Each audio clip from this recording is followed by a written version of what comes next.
Universal laws govern all of life. The most successful people have an understanding of these laws, for they govern the most minute, smallest things in our lives to the biggest life-changing, dream-achieving manifestations that there could be. That being said, the law of divine oneness is about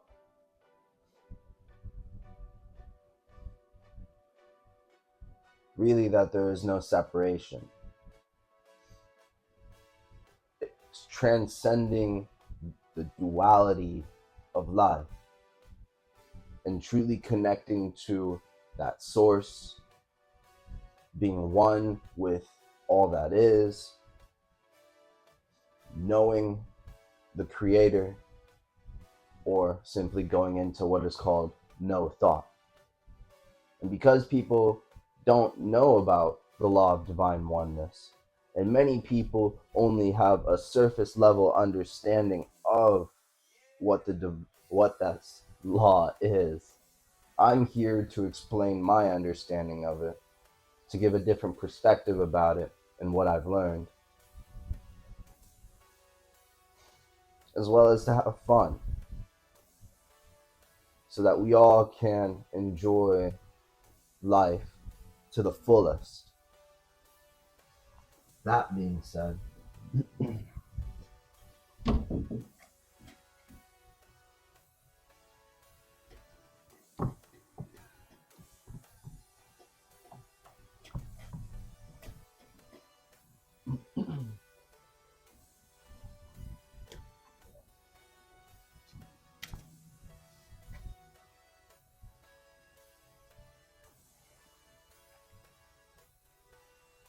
you see,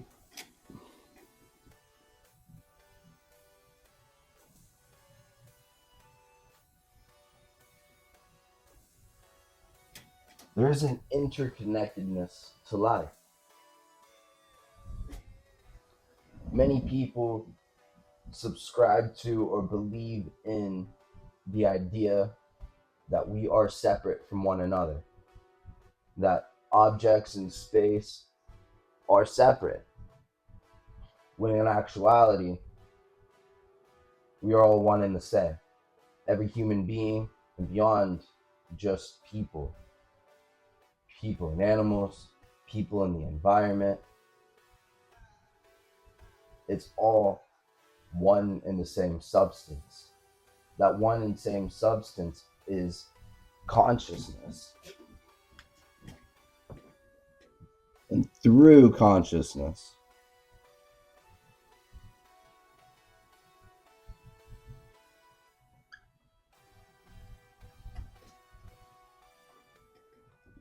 we are able to connect to source,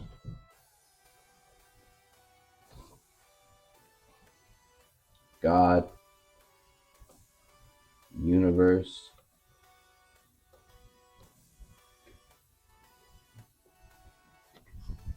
whatever it is that you'd like to title that as. It is through consciousness that we live, move, and have our being. That there is no other one cause substance. All that is consciousness. For nothing can come into this physical world if it was not first an idea, if it wasn't first imagined by someone. If someone didn't think of it, it would never be.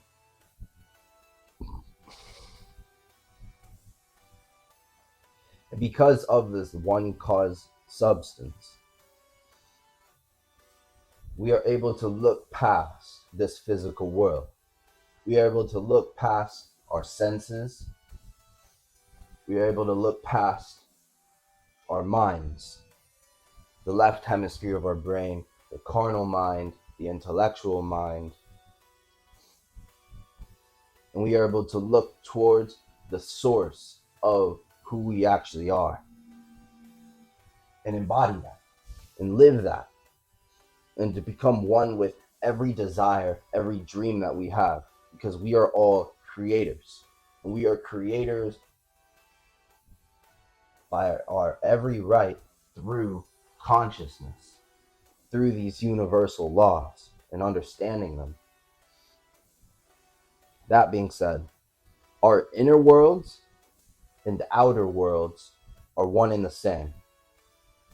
They are connected, they're not separate, as many people would believe. Our thoughts, feelings, and actions, our words, they all not only are connected to the external world, but they affect the external world. And the external world, if many choose to, affect the internal world. This kind of yin and yang, or one cannot live without the other. We are able to transcend duality. We are able to transcend what seemingly happens to us. All the negative events in life, all the ills, calamities, all the poverty and debt, all the hatred and malice. We are able to rise above that and truly bring into our lives all that we desire.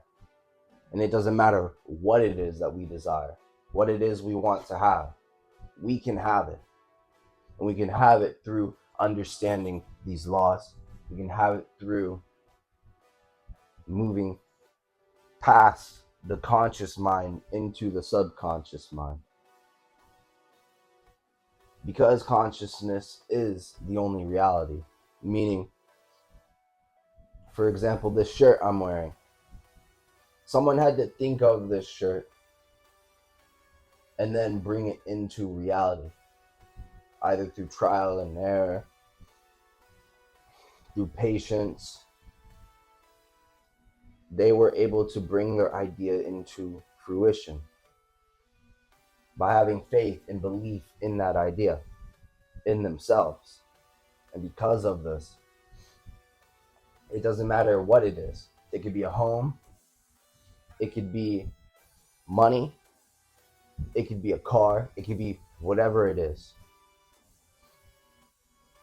Nothing in this third dimensional physical world comes into being if it wasn't for consciousness, if it wasn't for the creator. In the creator, we are all emanations of the creator. We are all sparks or fragments of this one being, this source, this unity of God. We are not the God. We are a God. We are, in that being a God, you are that spark, that source. You are God. God being your own consciousness, your own awareness of being. And because of that,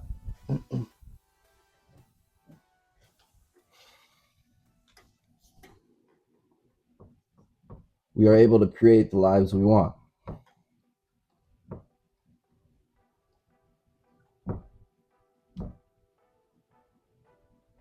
Through consciousness.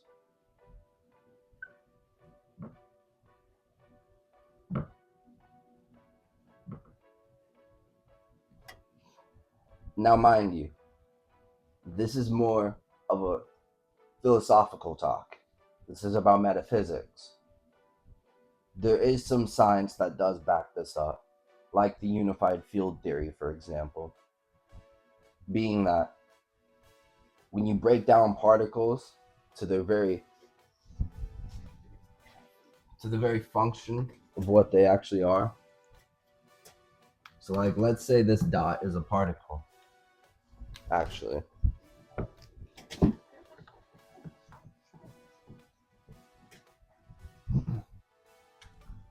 let's say this dot is a particle, and it's breaking down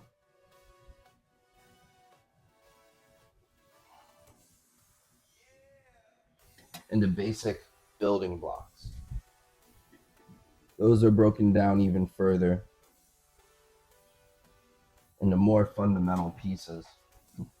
And those are broken down further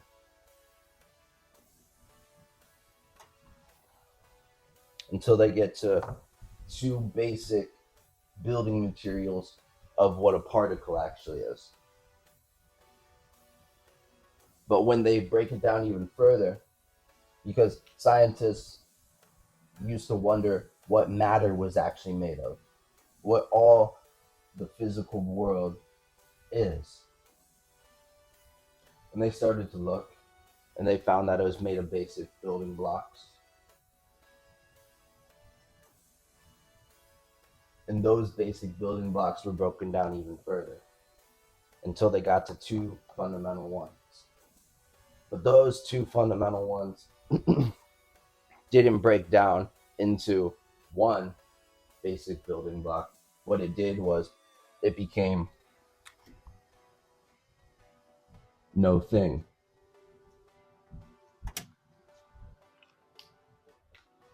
Or what they called the unified field. And all of matter comes from this no thing, or the unified field theory. And because all matter comes from this one source, in actuality, this physical world is a simulation. It's a hologram. It's simply a reflection of consciousness. And this no thing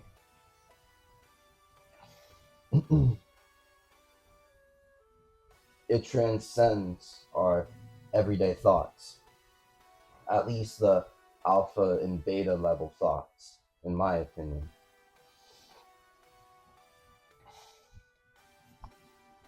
Because our mind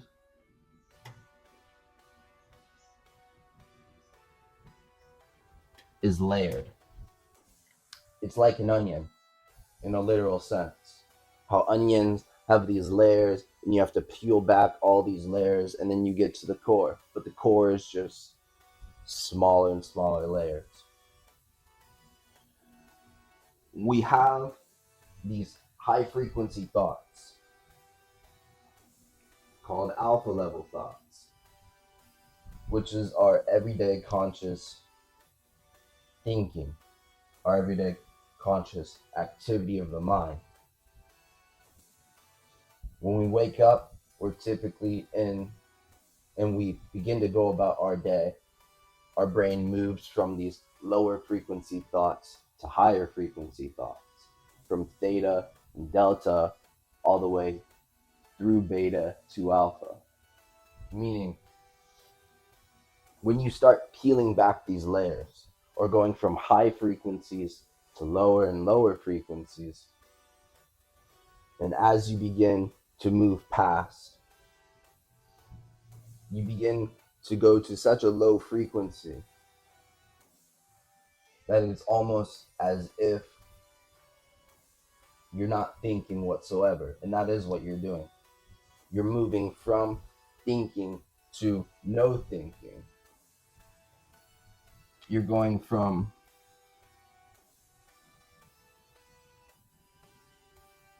alpha all the way to beta and theta and delta, and you're moving past these more active states of mind like alpha and beta towards theta, which is more in the subconscious area of the mind, where you're able to impress your subconscious mind for that which you desire, but also towards delta as well, which more has to deal with sleep and what happens in our mind during sleep. That being said,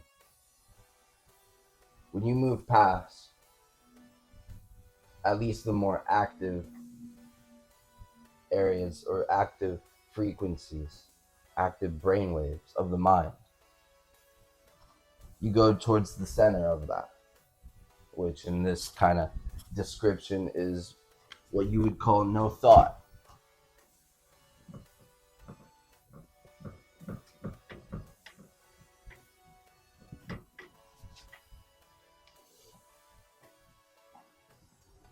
And when you move into no thought, when you move past this physical world, your physical senses, you move past the carnal area of your mind or the left hemisphere of your brain, you are interacting with the same source as the unified field theory. You're interacting with God, with the universe, with all that is, with the Brahma, Atman, and you're connecting to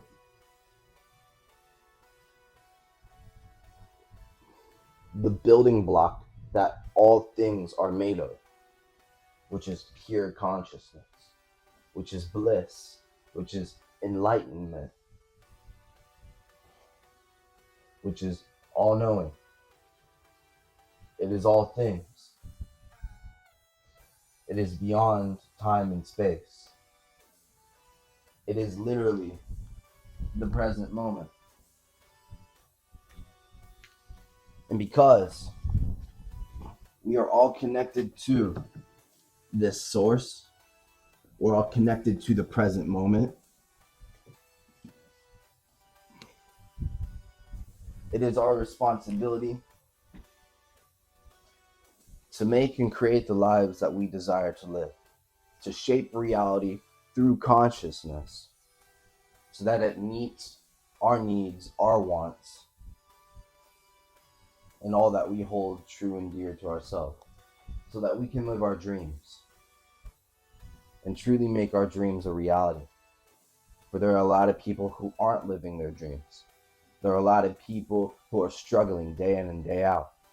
Even if they have a luxurious lifestyle, they're still struggling. Even if they're dead broke and happy, they still struggle. Struggle is a part of human nature, human life. And yes, there are people who don't even struggle whatsoever in life. It doesn't mean that they cannot use these laws of mind, the laws of life, so that they can be in harmony with that source. They can be aligned with it. When you're aligned with it, you experience peace. You experience flow and bliss, true abundance, true prosperity. You experience the riches of life. For money does not mean you're rich. It doesn't mean you're wealthy. Truly being grateful for what you have, appreciating what you have, being positive and happy and loving and kind.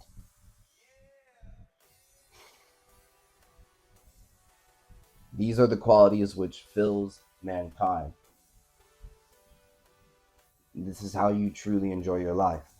This is how you bring what you want into your life through these higher frequencies of consciousness.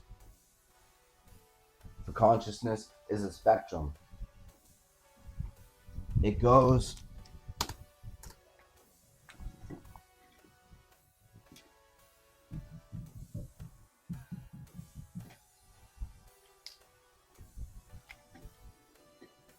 from very high frequencies and low frequencies.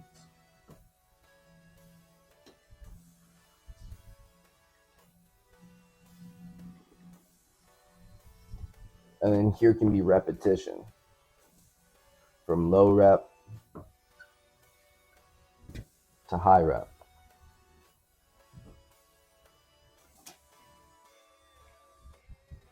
And most people, they're thinking negative thoughts all the time. and they're experiencing negative results. I'll write that. Negative results. And they experience it more and more. Instead, and mind you, mountains, and how even the higher the mountain, the harder the climb. Someone has to climb through all this. And it's why life seems like a climb. Because you're moving at a low frequency. You're rowing a boat. And you're rowing against the stream rather than gliding. Rather than submitting to the flow or surrendering to the flow of the river and becoming one with the river. Shout out to the Doctor Strange scene. I love that scene. That's awesome. But instead, I'll change colors. You want to be at, stay at, maintain at a high frequency.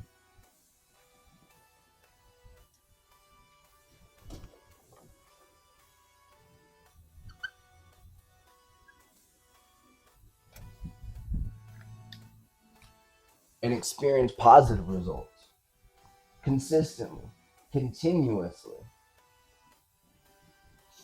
through your state of being, through your mind, through the high frequencies that we are able to access. And mind you, if you have,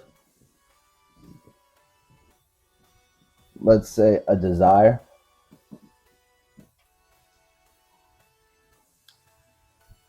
by saying you want something, you're separate from it. Instead, become one with your desire. Truly act as if you are what you want to be, doing what you want to do, and having what you want to have. Literally like an actor. How an actor has to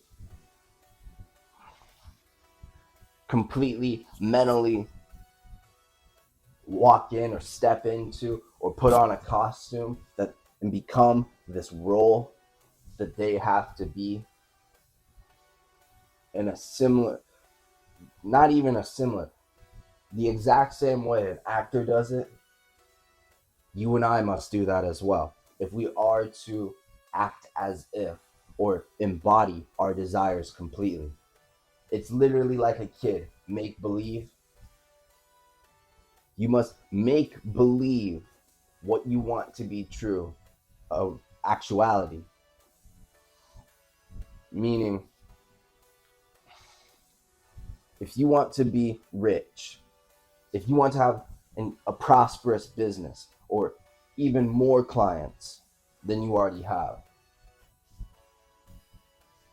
not only must you ask yourself, what does it feel like to have what you desire? But you must live as though that is true. So you must be thinking from, they call it thinking from the end in the kind of Neville Goddard language, or the philosophy that goes with Neville Goddard. Visualizing, seeing yourself as though you already are what you want. Literally like an actor. And so if you're here, you must rise to that level of consciousness.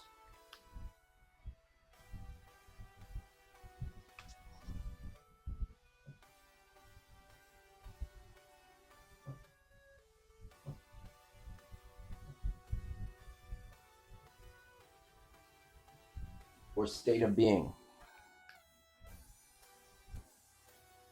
And you rise through faith, through action, through consistency, even persistence sometimes. You rise through it through your heart and through your emotions.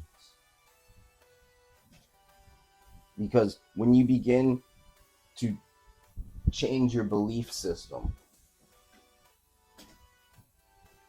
you will change your reality.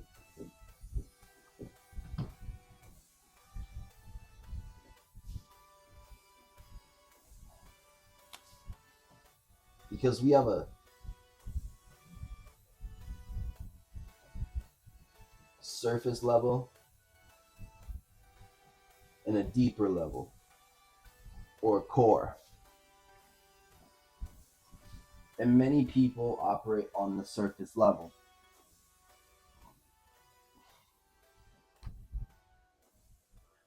For example, a lot of people aren't aware of the deeper aspects of their mind, of elevated states of consciousness that we are able to experience and realize for ourselves. But people are only focused on the physical aspects of life, what you can see, what you can touch, what you can smell, taste, and hear. And they believe that this is the real world. When this physical world, the electrical signals that our brain uses or even creates, it's simply the surface level of life. It's not the whole picture. It's actually one piece of the puzzle. It's 5 to 10% of the capacity of your mind, the conscious mind. For there's a saying out there that we're only, as human beings, we're only using 10% of our potential, of our minds. And it's true. Most people are using only their conscious mind, their intellectual mind, the reasoning or rational aspect of the mind. And they don't use the other hemisphere of their brain. They don't use the other potential, the 90%, the 95% of their minds. They don't use their subconscious mind. See, I was talking about how separation is an illusion, how there's duality in this world, left, right, up, down, man, woman, black and white.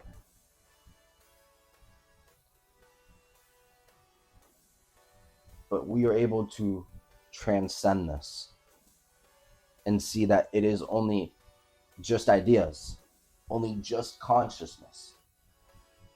And even then, we are able to move past these layers of consciousness to no thought or source, unity or God, as the ancients would describe this concept. That being said, we have a left hemisphere and a right hemisphere of our brains.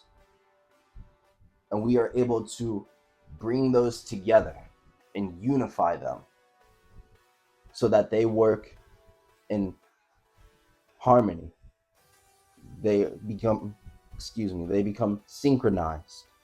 And when you begin to synchronize your brain so that your left hemisphere feeds into the right hemisphere, where your conscious works with the subconscious and the subconscious works with the conscious, you are able to begin your journey as a master manifester, or you are beginning to become fully realized as a human being.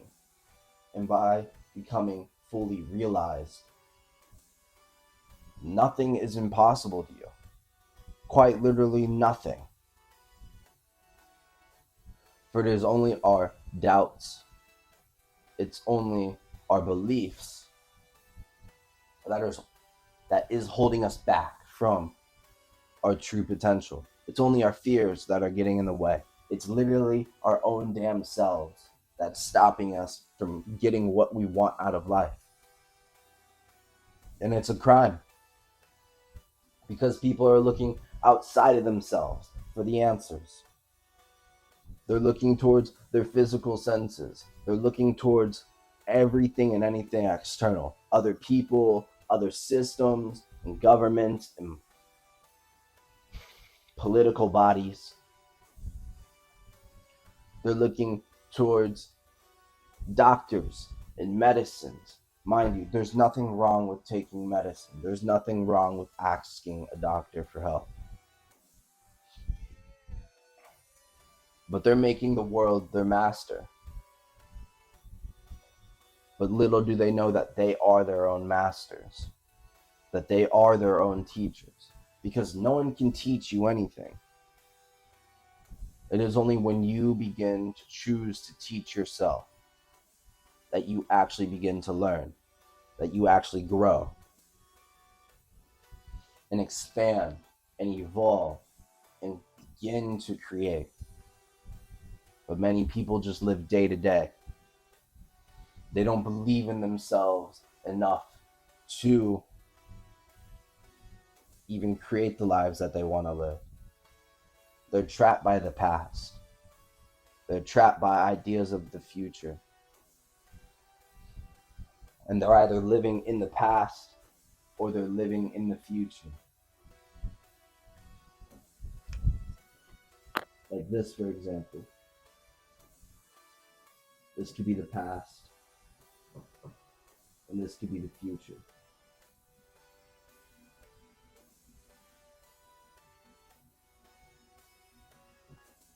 And most people are living at either or end, either in the past or the future. Rarely do people live in the present.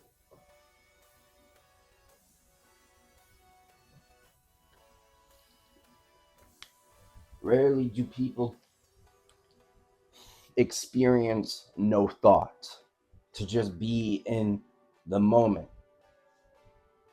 to move past the physical senses and to move past the conscious, active thinking mind, the carnal mind, the intellect, and to just be. It's the hardest thing for people. And I'm not saying this is easy, it's not. But is it worth it? Well, that's for you to decide. But in the present moment, when you are fully present, when you are one with that source, when you just are, when you identify yourself as the observer and the observed, you are on the first step to creating the life that you want to live. Because you realize that on one end of the spectrum, life is happening to you beyond your control. And on the other end, you are doing everything. For it is your eyes that pick up off of the sunlight to create colors, to create light. It is your eardrums that pick up off of the vibrations in the air to produce sound. It is the nerve endings in your skin that pick up off of the electromagnetic vibrations to produce temperature. In a philosophical sense, shout out to Alan Watts, you are the creator of your own subjective reality. You literally are God. A God. And that fragment of being source, that fragment of being all that is all that is the source, meaning it is God. And if you have that one fragment of God, you are God. I hope that makes sense, because I'm doing my best to break it down to a fundamental level so that even a child can understand it.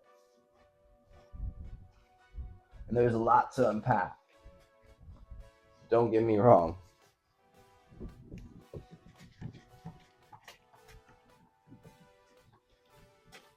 The next point I'd like to make is that through understanding that everything is connected, that your thoughts, feelings, that your emotions, that your actions and words, mentally and physically, they affect the external world. They affect the environment. But we must take responsibility for our inner states, our state of being, what we choose to think and feel. And when we begin to take responsibility for them, we experience the freedom that comes with life. True freedom. Meaning, if you want more money, if you want peace and bliss and happiness, if you want good health and prosperity, or positive, fulfilling relationships, you can have that. But it's up to you to rise to that state of being, to truly harmonize with that frequency, and to become one with it and embody it. And then your subconscious mind will not be able to tell the difference between what is imagined and what is real. And because it can't tell that difference, and you're living as though you already are that which you desire to be, you will experience it in time through the germination of this idea. Meaning, if you plant a seed, that seed takes time to grow. And because that seed takes time to grow, you must have faith in that process. You must trust that process. You must trust yourself. And for some reason, that seems to be one of the most difficult things for people to do. To trust themselves. To trust that source within oneself. And to abide in that. To be one with that. For there's another law in the universe, which is not the main topic of this video, and that is the law of cause and effect. And the law of cause and effect directly represents this concept, this point that I'm talking about. That the thoughts that you choose to think, the feelings and emotions you choose to embody, directly affect other people, events and circumstances, and the world, the universe as a whole. It might seem subtle. It might seem like it's nothing. But these thoughts are like seeds. The subconscious mind being the fertile ground that you plant the seed in. And when you plant that seed, it will grow. Because that is the law of the universe, the law of the subconscious mind. Whatever you plant will grow, and you will harvest whatever it is that you plant.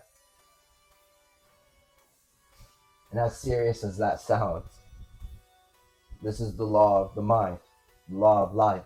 And when you understand these universal laws, you begin to not become a victim of life, but you become a winner. You become a champion. You are able to experience all that you could ever want in life. And the main one, in my opinion, the most important law, is the law of divine oneness. Realizing, understanding that you are the creator, you are God. That consciousness, the awareness of being, is the creator.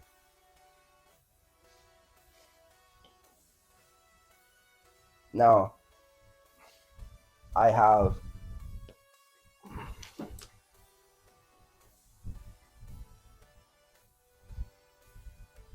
some Bible verses that will support these claims and these metaphysical views. Mind you, the Bible is not designed to be taken literally. The ancient mystics who wrote the Bible wrote it in a symbolic manner to use metaphors, allegories, to use these stories to describe the universal laws, how the mind works, and how to get what you want using your mind.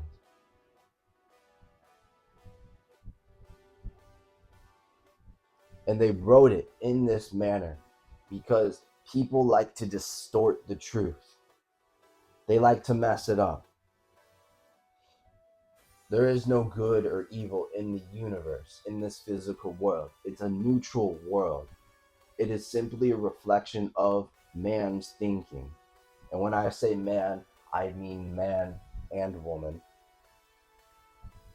Because of our thinking and what we choose to think, whether positive or negative, those people subscribe to those ways of being, meaning there are good people in this world and there are evil people in this world. It is what it is. It is how things are. We can't change that. We can't change other people or this physical world. You literally can't go outside and change the weather. But you can change yourself. You can change your mind.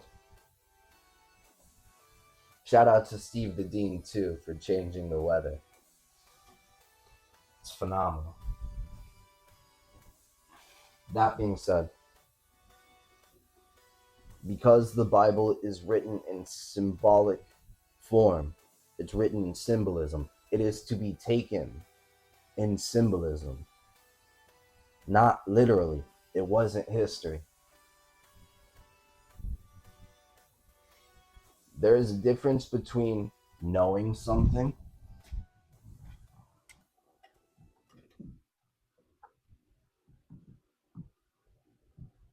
and believing something.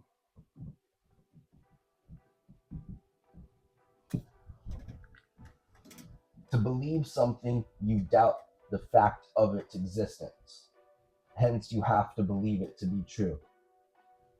To know something is to experience it, to realize it, to understand it as truth, regardless of fact, regardless of opinion or feeling. Believing, you have to consent to this idea, you have to accept it. You are the arbiter between what you choose or don't choose, what you accept or reject. Knowing is completely fact-based. You don't have to accept or reject the truth in order for it to be true, because it's true. It just is what it is. Because people have to believe in a God does not make their God true. Many people don't know God like how you would know a friend. or a parent or a lover. You know that because they're actually there, because it's actually real, because it's actually true. You don't have to believe in them for them to be real or true. They just are. But because people have to believe in a creator, means that the creator that they're believing in does not exist. They are doubting that idea, that creator, because they have to believe in it to be true. But when you know the creator, when you know source, when you know God,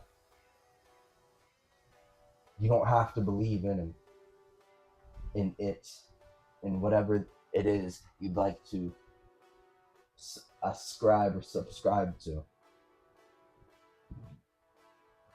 because you've experienced it, because you realize it to be truth. And when you go into no thoughts,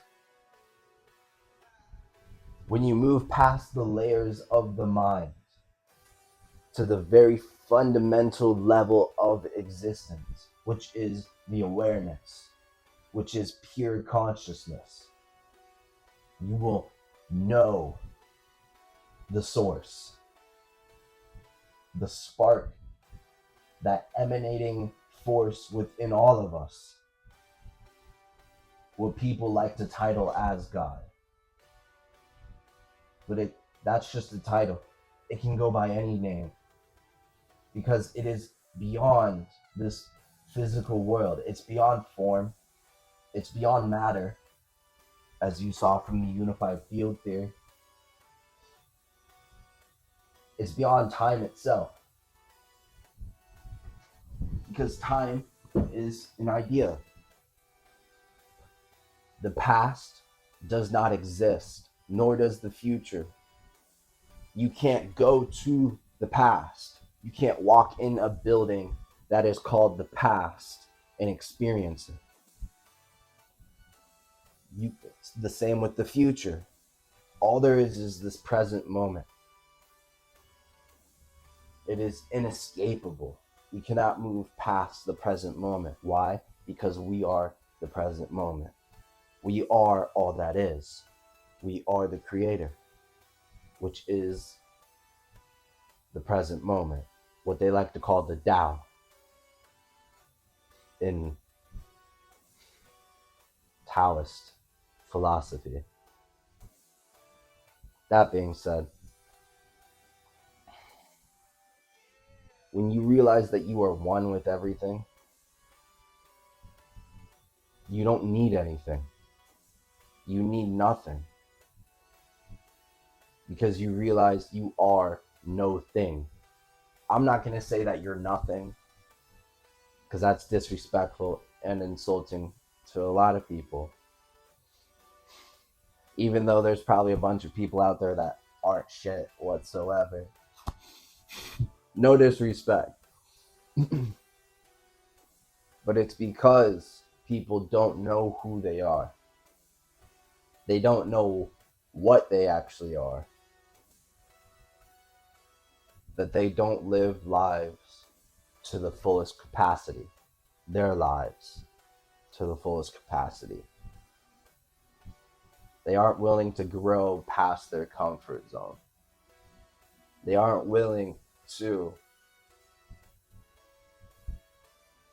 enjoy life. They choose not to.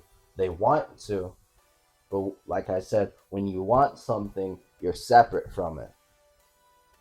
You're saying, my desire is over here, and I'm here, and I have to go towards my desire. Constantly pushing towards it, forcing it, instead of living the effortless way.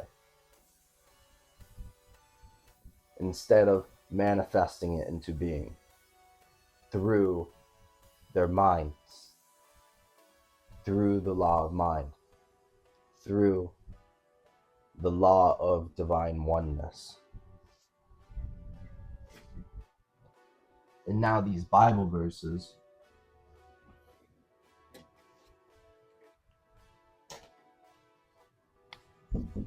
My favorite was Exodus 3:14, when God was telling Moses his name, and his name being I am that I am, meaning your own awareness of being. Your own consciousness is the creator. For how our mind works off of different frequencies, this physical world does as well. Frequencies, yes, as well as vibrations. Our mind vibrates at a higher frequency, and we are not able to physically interact with our minds. This marker, for example, or the physical world, operates at a lower vibration. And because it operates at a lower vibration, we are able to physically interact with it. Because of this, many people choose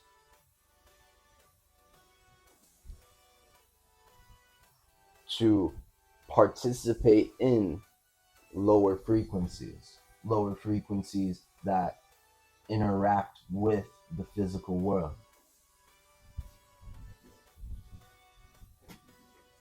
Meaning, like sound, for example, how if you have a dog whistle and people use that dog whistle and they blow on it, no diddy. Dogs can hear the pitch of that whistle, but people can't, because there's a certain limitation to our physical senses. But there is a world beyond our physical senses that we are able to interact with. And by understanding that you are the creator, and the creator is your own awareness of being, your own consciousness, you're able to see that this physical world is an illusion. This physical world is all consciousness. It is all vibrations and frequencies. And you are able to manipulate these energies, not manipulate other people. Don't get me wrong. That's wrong. That's not right. It's messed up. But by manipulating these energies, the energies of your mind, you are able to see that this world is an illusion. It is simply an expression of your mind, of your heart. It is a reflection of that. It is literally a mirror of your mind, reflecting you back to yourself.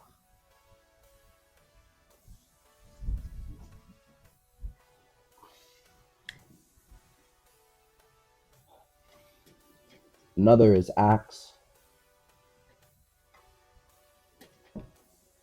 17:28. And it says, "For in him we live, move, and have our being." In consciousness, we are able to do all things, not only in the non-physical aspect of life, but in the physical as well, because this is the physical world being all consciousness, all thoughts, ideas, and the imagination.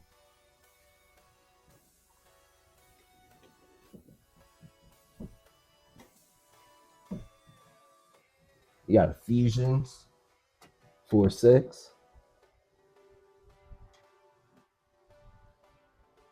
One God and Father of all, who is above all and through all and in you all.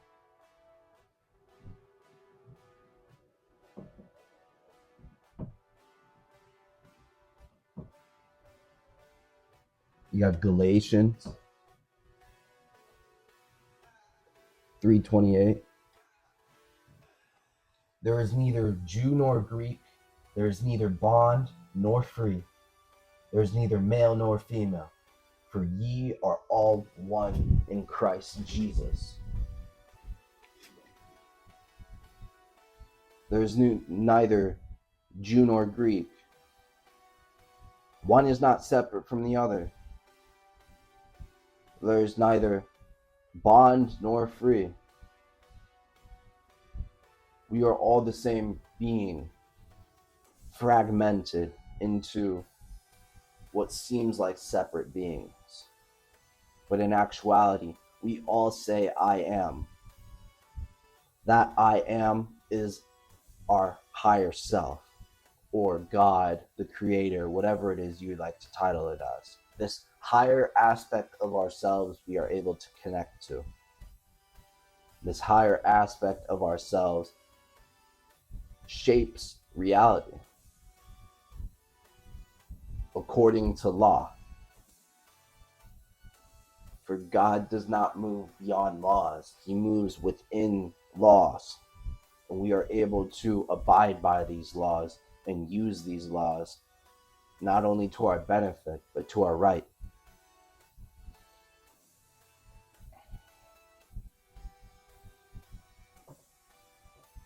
First Corinthians, I misspelled that. Corinthians.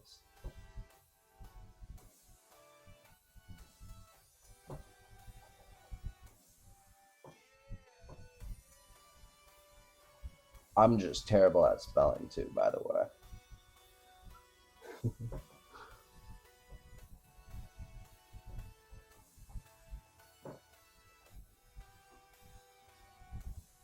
For as the body is one, and hath many members, and all members of that one body, being many, are one body, so also is Christ. For by one Spirit are we all baptized into one body. Like a tree,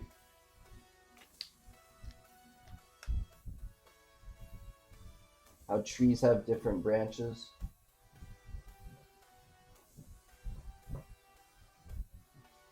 and even on the branches there are leaves. We are all part of this one tree. This one tree being I am.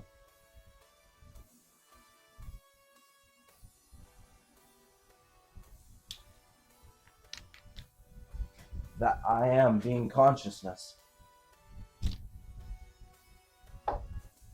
And we are all the same.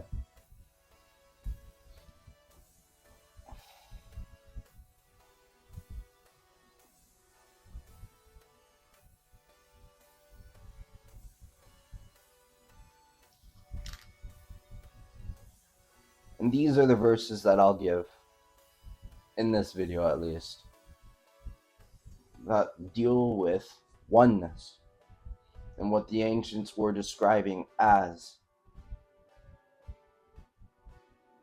us being one with the Creator, us being God.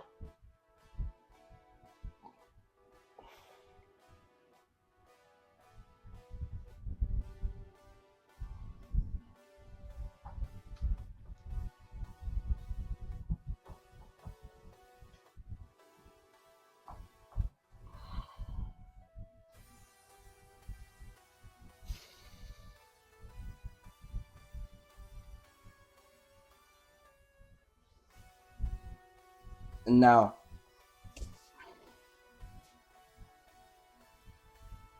I'm not a scientist, and metaphysics is considered pseudoscience, and I understand that. In this portion, I wanted to talk about how science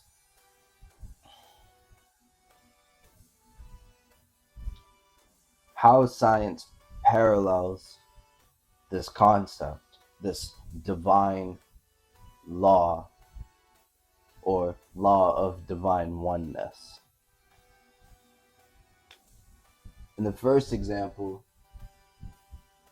in quantum physics,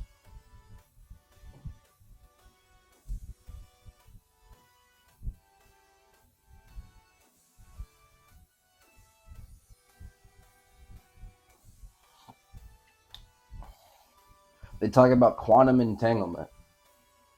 And I'm not going to pretend like I know the specifics about quantum entanglement. But from what I have researched and from what I understand, it is when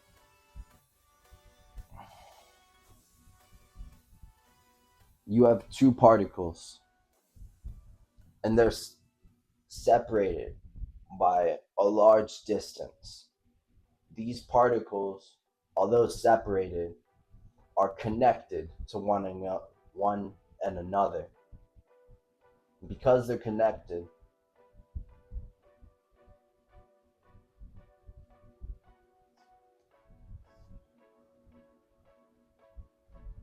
if you change one particle, the other changes, and they mirror each other.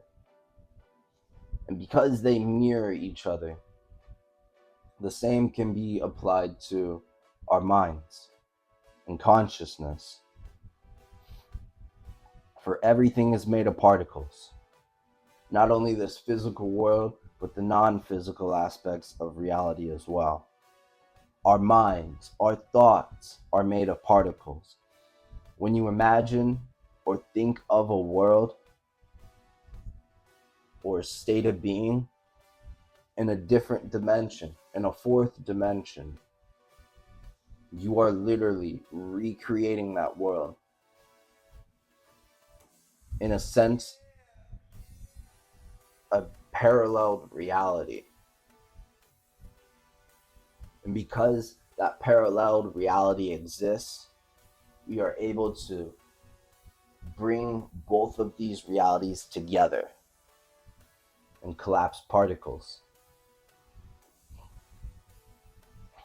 The same works with metaphysics and how even quantum physics relates to these concepts, relates to these universal laws.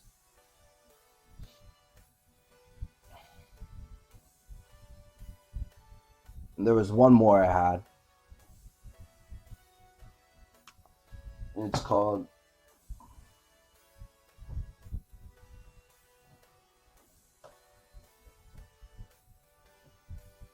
the systems theory and ecology.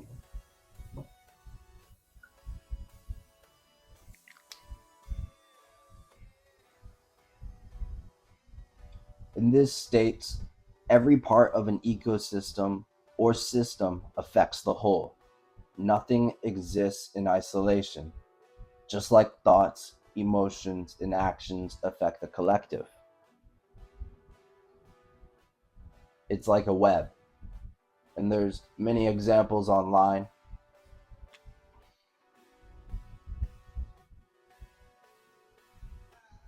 I just kind of wanted to draw a web real quick.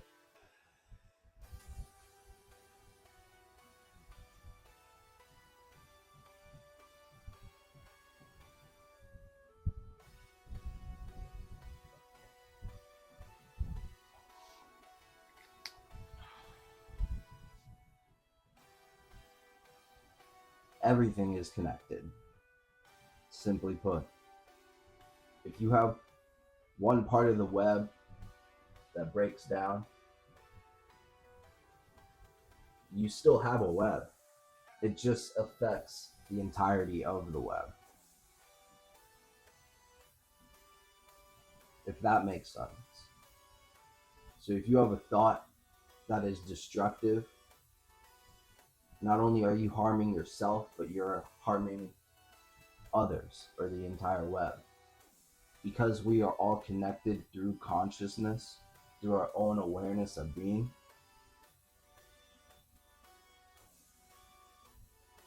other people are a reflection of you, and you are a reflection of other people. So when you think negative or ill-willed towards another person, when you actually hate another person or are scared of another person, or you hold hateful and fearful thoughts within yourself, that affects other people, whether people are knowing of that or not. And it might not even be the people that you're interacting with. It could be in a scenario that is completely beyond what you know, meaning it can affect an entire population. So when a person thinks enlightening thoughts, peaceful, loving, blissful thoughts, they literally affect the entire population. And so you have a whole bunch of people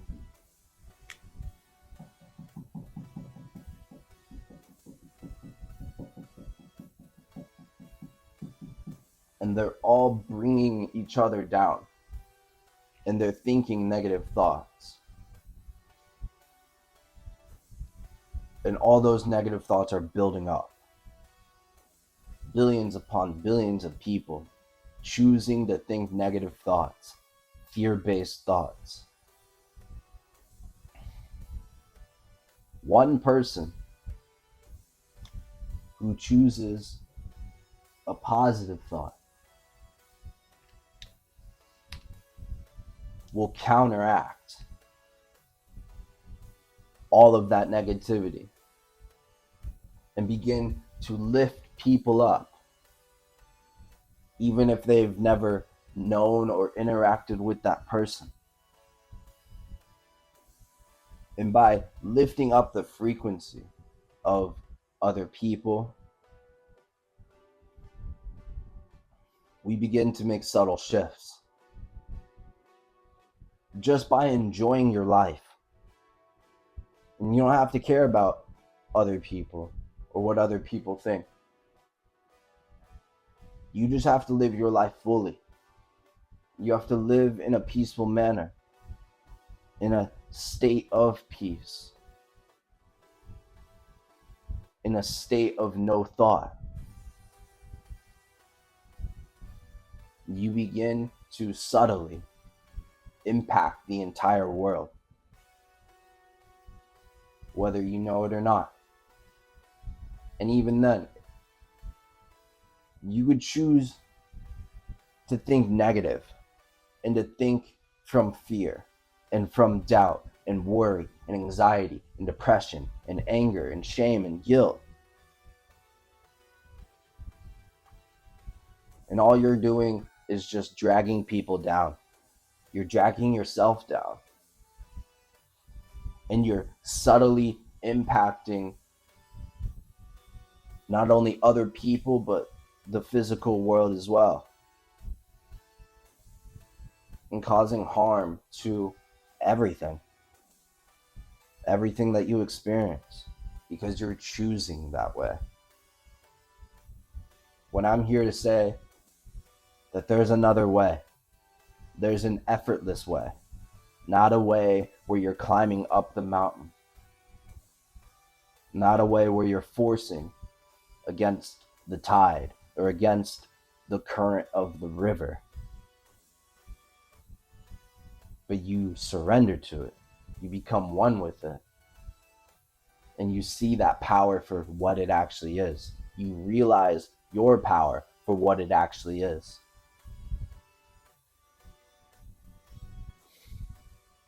And you understand that not only are you the creator, but all of mankind is the creator. The collective of mankind is that one being, that I am, that I am. We are all part of this one tree, each of us an individual branch. We are able to not only impact our own lives, but impact another. And we do this through realizing that we are all one and the same. That there is no illusion, baby.